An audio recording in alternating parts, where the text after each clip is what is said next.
programa de hoje eu vou conversar com Guilherme Freitas.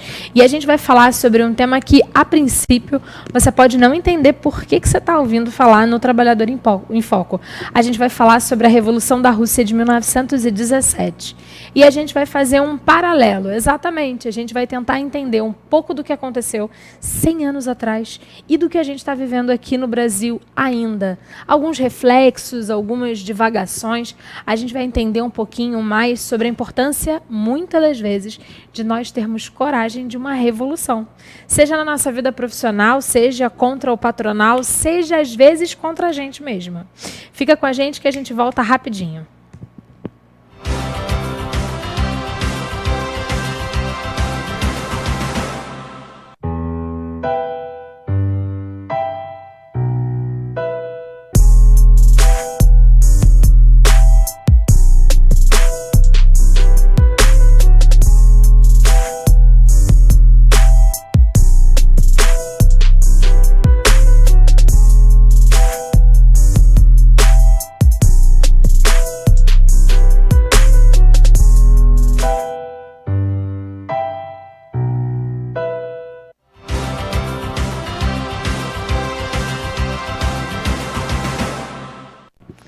Estamos de volta e vamos dar início ao nosso bate-papo. Muito boa tarde, Guilherme. Boa tarde, Carla. Seja muito bem-vindo. Vamos começar pelo básico. Assim, nosso telespectador lá de casa olhou para você e viu que você é um jovem. Então, assim, queria que você falasse quem é o Guilherme e o que você está fazendo aqui hoje. Afinal de contas, o assunto é tenso, não é isso? Não, correto. Boa tarde, né? Boa tarde, Carla, todos que estão nos ouvindo. Assim, eu sou militante do PCB, né, o Partido Comunista Brasileiro. E também sou militante, desde algum tempinho já, da UJC, que é a União da Juventude Comunista. Certo. Essa é a juventude partidão, que era conhecida aqui no nosso país por causa de toda a sua tradição e a sua penetração nas massas da classe trabalhadora. Eu sou pretenso historiador, né? Estou terminando a minha graduação em História, aqui na UCP.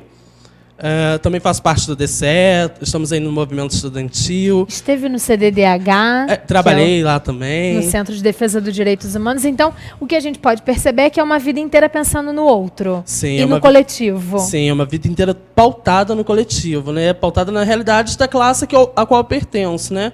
A classe de gente trabalhadora. Maravilha. O nosso tema de hoje é a Revolução Russa.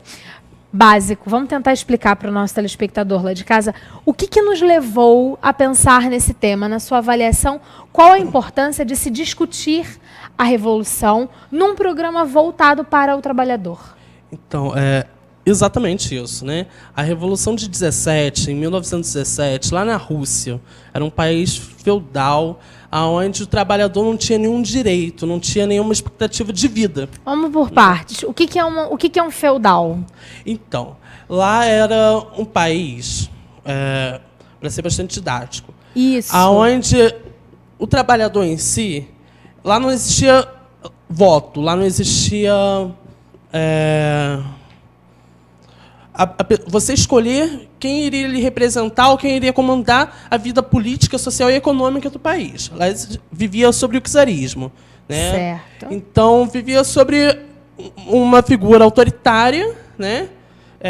Já há bastante tempos. E aí houve um certo motim, né? Houve uma certa organização da classe trabalhadora, né, com vários intelectuais, várias pessoas revoltadas por causa da condição de vida do país e que falaram que, a partir dali, já não cabiam mais aquelas pessoas estarem conduzindo o país. Eles tiveram a reflexão, né, através de vários estudos em si, através de várias organizações populares, de que o trabalhador, né, aquele que produz, aquele que move a roda econômica do país, ele tem que tomar as rédeas da situação. Ele tem que tomar as rédeas da sua própria vida. E, principalmente, da vida política do seu país. Quando a gente fala da Revolução Russa de 1917, ela estourou especificamente por conta de que tipo de movimento? Então, aí vai desde um pequeno ensaio de Revolução Verdadeira, né? No mesmo ano, um pouco mais cedo, um pouco antes de outubro. Mas em outubro, um grande líder político, né?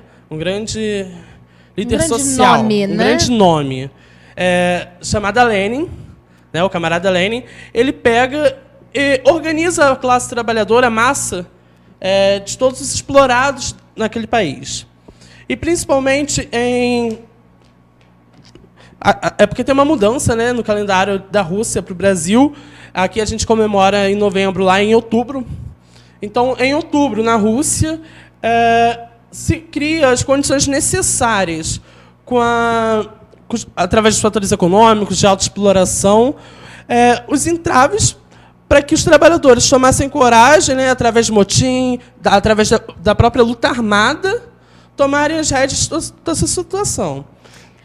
Se a gente pudesse, de forma muito simples, listar os motivos pelos quais os trabalhadores na Rússia, lá em 1917, quiseram ir para as ruas e se organizaram, quais seriam esses principais motivos? Então, em 17, a gente estava passando por diversos momentos importantes na economia e na política mundial. Certo. Né? A gente tinha acabado de viver, ou estava vivendo, né, o finalzinho, os momentos mais importantes em si da Primeira Guerra, né? Aí todos os homens, né, os valentes homens, eles, amando tu quiser, eles vão lutar na guerra, né, para defender o país em si, para defender os interesses de quem mandava. E aí, o que acontece? As pessoas, quem trabalhava em si, quem realmente recebia o dinheiro, não que trabalhava, mas que recebia o dinheiro, certo, era o homem, na época. E, através disso, as pessoas em casa, as mulheres e crianças, ficaram sem pão, sem liberdade. Aí, através disso, ocorreu uma grande marcha, Carla. Ocorreu uma grande marcha de mulheres, certo, né? A mulher como protagonista da própria história. Que é ótimo. Ela vai em marcha em todas as ruas por direito ao pão e para que os homens voltassem da guerra, para que os homens saíssem das fileiras e que eles parassem de morrer nas guerras que eles não tinham nada a ver e não tinham expectativa de vitória, né? Até aquele momento, e que aquela guerra não representava a classe deles. Certo. Então, a gente está falando de uma revolução que vem do proletariado, do trabalhador, que vem do trabalhador, que vem da mulher e também pela criança. Então, a gente está falando de um contexto que são totalmente os desfavorecidos, né? A gente, mulher, ainda vive numa sociedade em que nós, mesmo com mais estudo, ainda recebemos menos. Imagine se a gente fosse pensar 100 anos atrás na Rússia, que ainda é um contexto diferenciado do Brasil. Se a gente fosse pensar, como é que foi o andamento da Revolução? Então, na verdade, a gente pode listar alguns avanços, né, que ocasionou através da Revolução Russa. Não só na Rússia em si, na União Soviética, logo depois, mas em todo o contexto, em todo o país capitalista. Que certo. É o quê? Um dos principais avanços que teve, uma das primeiras medidas, né, que o governo, quando assumiu, o governo dos trabalhadores assumiu, foi instituir os direitos da mulher, que eram quais? Primeiro, o direito à legalização do aborto. Isso houve. De primeiro. Em 1917? 17. Teve vários avanços na vida da mulher. Em 1917. A gente está agora aqui no Brasil, em 2017, ainda discutindo o direito ao corpo. Então, e não só isso. Esse me confronta. Em 17, né, o direito ao voto da mulher. Certo. O direito do voto da mulher foi o primeiro país no mundo a dar esse direito. Certo. E que aí o que acontecia? A Rússia, né, um país sobre influência, sobre o regime comunista, socialista e dos trabalhadores, dá o direito de voto às mulheres. Então, com isso, né, os países capitalistas, todos no mundo, né, que vieram depois, a dar o acesso ao direito do voto às mulheres, eles começam a liberar esse direito, né, um direito duramente conquistado, óbvio, mas começam a liberar esse direito com medo, principalmente das mulheres e da população trabalhadora dos outros países, começarem a se admirar com o governo comunista. E, principalmente, começarem a pensar que a organização dos trabalhadores ela pode fazer muito e pode fazer a diferença na vida. Maravilha. A gente vai fazer um breve intervalo. A gente volta no próximo bloco, dando continuidade ao nosso bate-papo. Fica com a gente para você conseguir entender melhor de que forma a Revolução Russa foi um marco para todos nós, trabalhadores, e como a gente ainda tem muito que aprender com os que lutaram 100 anos atrás. Fica com a gente que a gente volta rapidinho.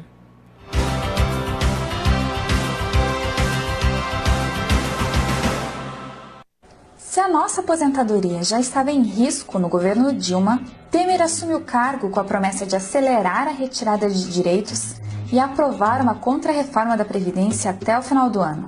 Através de reportagens e propagandas, tentam convencer a nós, trabalhadores, de que a Previdência dá prejuízo e que, por isso, a reforma seria um mal necessário. Isso tudo não passa de mentira.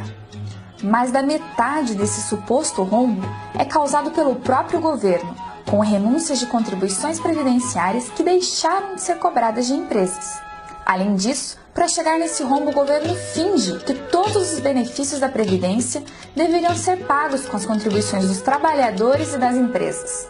Na verdade, a Previdência faz parte do sistema de seguridade, junto com a saúde e a assistência social. Esse sistema tem um modelo de financiamento tripartite, previsto pela Constituição Federal. Além das contribuições de trabalhadores e empresários, há também impostos e receitas que deveriam ser repassadas pelo Estado. Quando a conta é feita como manda a Constituição, a Seguridade Social arrecada mais do que o necessário, com sobra. Mas a maior parte dessas receitas é historicamente desviada para outras áreas. Mecanismos como a desvinculação de receitas da União são usados para tirar dinheiro de áreas sociais e favorecer empresários e banqueiros com o pagamento da dívida pública. O governo maquia os dados para encobrir a retirada de direitos. O objetivo por trás da mentira do rombo é liberar mais recursos para o pagamento da dívida pública e ainda abrir o mercado lucrativo para os empresários da Previdência Complementar.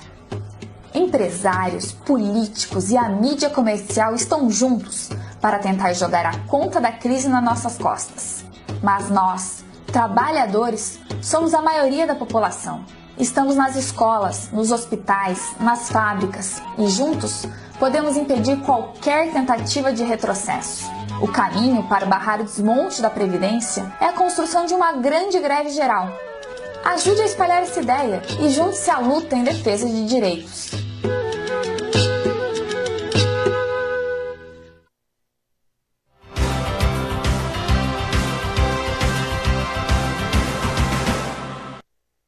Estamos de volta com o programa Trabalhador em Foco, dando continuidade ao nosso bate-papo com o Guilherme Freitas, que é historiador em formação e que hoje está conversando com a gente sobre a Revolução Russa de 1917. Antes do nosso intervalo e da gente mais uma vez reclamar da reforma previdenciária, que a gente aqui bate nisso até dizer chega, a gente estava falando que em 1917, por conta da Revolução Russa, as mulheres adquiriram direitos. Além do voto, o que mais que mudou naquela época? Então, além do voto, do direito ao aborto, teve outros avanços para a categoria das mulheres, né? Que foram quais?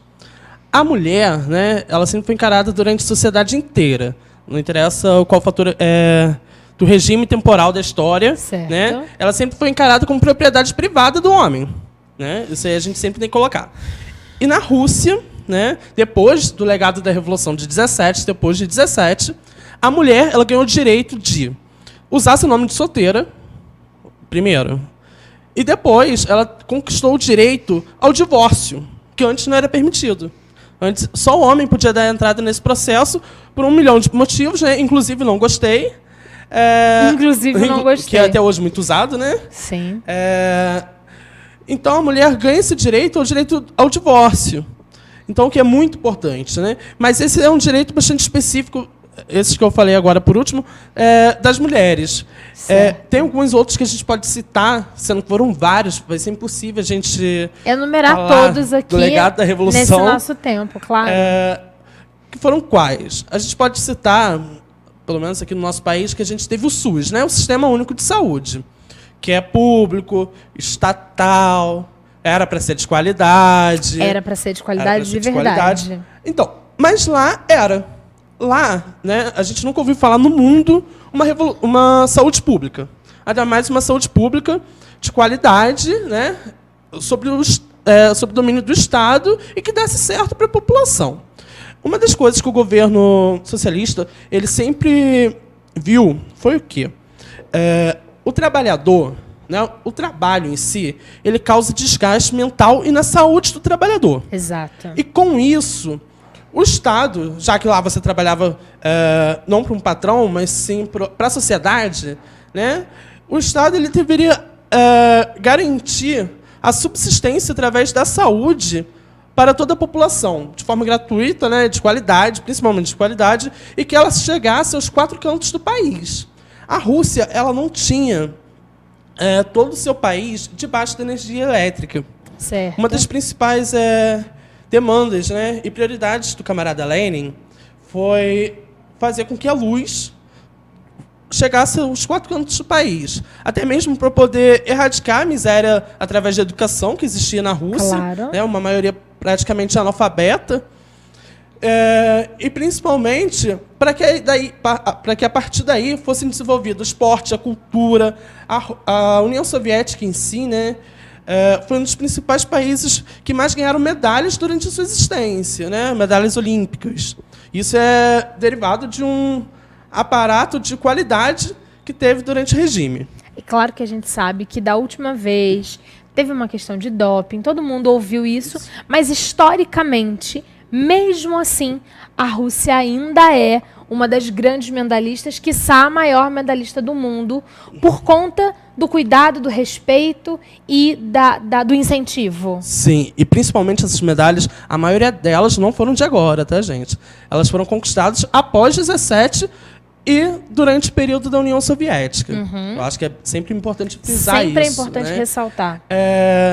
E assim, outras coisas que vieram, né? A cultura. A população russa, né, ela tinha o costume de frequentar museus e teatros, principalmente para irradiar a cultura aos 4 cantos do país. Né? O camarada Lenin, todo o governo em si, ele tinha uma preocupação em avançar intelectualmente, né, através de métodos em si diferenciados, para que a população fosse, para que o analfabetismo da população ele fosse erradicado. Uma das principais realizações para que esse feito pudesse ser alcançado foi trabalhar com os cartazes. Quem nunca viu aqueles fabulosos cartazes da União Soviética, sim, né, Carla? Sim. Que são maravilhosos. A gente estuda na faculdade de comunicação. Estudamos, né? E principalmente que, com 3, 4 palavras, eles queriam motivar a população a continuar naquele regime e, principalmente, mostrar para o trabalhador, né, através de coisas lúdicas, que eles podiam erradicar todas as demandas, todas as dificuldades inerentes ao país e, principalmente, que eles podiam avançar e se contrapor, que eles poderiam se tornar um ponto de contraponto, né, a todos os países e a todo o sistema capitalista ao redor do mundo. E isso funcionou e deu certo. Maravilha. Esse material que você trouxe para mim, que tanto você como eu estamos em mãos, é o boletim O Poder Popular. Então, os comunistas aqui no país, né, o Partido Comunista Brasileiro, ele sempre trabalhou através de jornais. Certo. Ele sempre teve jornais e agora o Partido Comunista Brasileiro, o PCB, ele está trabalhando com o Poder Popular, que é o jornal, a imprensa oficial do Partido Comunista Brasileiro. Certo. Né, ele é um órgão direto de comunicação entre as massas, entre as massas da nossa classe, né? E que, nesse mês, que é o mês de outubro, novembro desse ano, ele veio trabalhando inteiramente sobre a Revolução Russa de 17. Maravilha. Trabalhando todos os conceitos. Na página legados. 3, achei muito interessante, enquanto a gente está conversando, o jornalista tem um pouco da capacidade de ser múltiplo, eu estou te ouvindo, já estou pensando no que a gente vai continuar, mas também estou dando olhada. Vi que na página 3, assim, as conquistas sociais da Revolução. E aí está bem o que a gente falou, né? A questão dos direitos da mulher. Tem um quesito que eu queria que você falasse um pouquinho, que é das descobertas científicas. Então, isso a gente pode trabalhar um pouco mais sobre a questão da União Soviética ter sido o primeiro país no mundo a colocar um objeto em órbita, inclusive à frente dos Estados Unidos. A gente teve, a gente teve 2 blocos hegemônicos, né? O bloco vermelho da União Soviética, com vários países aliados, e o bloco capitalista, principalmente norteado pelo imperialismo norte-americano, principalmente. Mas, através desses dois blocos, né, na corrida para ver qual dos dois representaria um impasse político e econômico do mundo, teve a corrida espacial, teve quem conseguiria avançar, né, na capacidade de colocar coisas em órbita, satélites, e até mesmo outros quesitos. A gente foi o primeiro país que lançou uma cachorrinha no espaço, né, a Laika, que é uma cachorra vira-lata, é o nome de uma cachorra vira-lata. E outras conquistas, né, que até a energia nuclear, né, como a gente tinha trabalhado a questão do avanço da iluminação para todo o país, essa foi uma das conquistas científicas da União Soviética. Certo. E todas a partir da pauta do respeito ao trabalhador. O que acontece? Não só do respeito, né? Mas todas essas pautas eram inerentes à nossa classe. E, principalmente, eram feitas pela nossa classe. Né? A partir de 17, a população trabalhadora ela conseguiu ser o protagonista de sua própria história. Né? Ela conseguiu escrever o que ela queria. Ela conseguiu realmente pautar, de forma prática, o que é viver democraticamente. Maravilha. Isso sim, democracia, né, Cacá? Com certeza. Eu vou chamar agora um VT, que é um vídeo convite de uma amiga nossa, né, que é do CDDH, uma instituição, é uma parceira, com certeza, do movimento sindical, para uma atividade que vai acontecer, que vai ser realizada na próxima semana. Vamos rodar o nosso vídeo convite. Bom dia a todas e todos. Nós, do Centro de Defesa dos Direitos Humanos de Petrópolis, gostaríamos de convidá-los a participar na próxima segunda-feira, dia 11, a partir das 19 horas, do Festival de Pastel, que nós fazemos desde o início desse ano, todos os meses. Só que dessa vez a gente tem uma surpresa, que é a presença do Leonardo Boff, que é escritor e também presidente aqui da instituição, que vai estar falando sobre o Natal e a situação trágica do Brasil. Nesse dia também ele vai trazer um livro sobre o Natal para autografar e vender. E nós faremos o Festival de Pastel a R$20, com direito a saborear quantas vezes quiser os 7 sabores que nós temos à disposição. As bebidas e sobremesas serão cobradas à parte e todas e todos estão convidados. Nosso endereço é Rua Monsenhor Bacelar, número 400, na subida do Relógio de Flores. Tá? E mais informações através do telefone 2242-2462 e os convites já estão sendo vendidos. Nós vamos limitar a quantidade para que a gente possa atender da melhor maneira possível a todos os presentes. Vai ser um prazer receber vocês. Então, estamos de volta e a gente está chegando no final do programa, Guilherme. Queria que você me falasse, na sua avaliação, qual a importância de estudar a Revolução Russa para todos nós sermos cidadãos melhores e para a gente votar melhor, né? Porque, no final das contas, a gente tem que pensar um pouco nisso. Então, Carla, primeiramente a gente tem que estudar não só a Revolução de 17, mas todo o legado da União Soviética, né, sobre o viés de que nós, trabalhadores, né, principalmente aqui no nosso país, ultimamente a gente tem sofrido vastas derrotas e vários ataques, golpes, diretamente nos nossos direitos. Certo. E se uma das coisas que a gente aprendeu hoje, ou deu para instigar o desejo de aprender mais, foi que, durante o regime socialista, a gente teve vários avanços no direito à classe trabalhadora. Certo. E em um país como o nosso, de caráter continental, né, enorme e muito diversificado, a gente tem vários ataques à nossa classe diariamente, seja ele através da lei da terceirização, da reforma trabalhista, da reforma sindical, da reforma previdenciária, várias reformas, os estudantes, né, como a lei da mordaça, a reforma do ensino médio. A gente tem que colocar hoje que estudar todos os feitos da Revolução de 17 é ter a garantia, e principalmente a convicção, que nós, trabalhadores, podemos mudar isso tudo que está acontecendo hoje no nosso país. Maravilha. Últimos segundos, faça seu convite. Então, convidar a todos, né, para principalmente curtir a página PCB Petrópolis. Lá a gente está disponibilizando online a versão do jornal Poder Popular e a versão impressa através de assinaturas. E principalmente convidar toda a população, a juventude, né, os trabalhadores, no dia 16, na Praça da Liberdade, a gente vai realizar uma roda de apresentação da União da Juventude Comunista. Essa é a juventude que já tem 90 anos, né? Ela surge 10 anos depois da Revolução de 17. Ela é a juventude do PCB. Então, com isso, a juventude ela vai estar na rua mostrando e principalmente dialogando com a população sobre o porquê de hoje é importante estarmos organizados. Maravilha. 16 de dezembro, qual horário? Às 16 horas. Às 16 horas, 4 horas da tarde, na Praça da Liberdade. Obrigada, Guilherme. Foi um grande prazer. A luta continua, como a gente sempre fala aqui, e a gente continua junto. Na próxima semana, um novo programa sempre especial para você. Um abraço grande e até lá.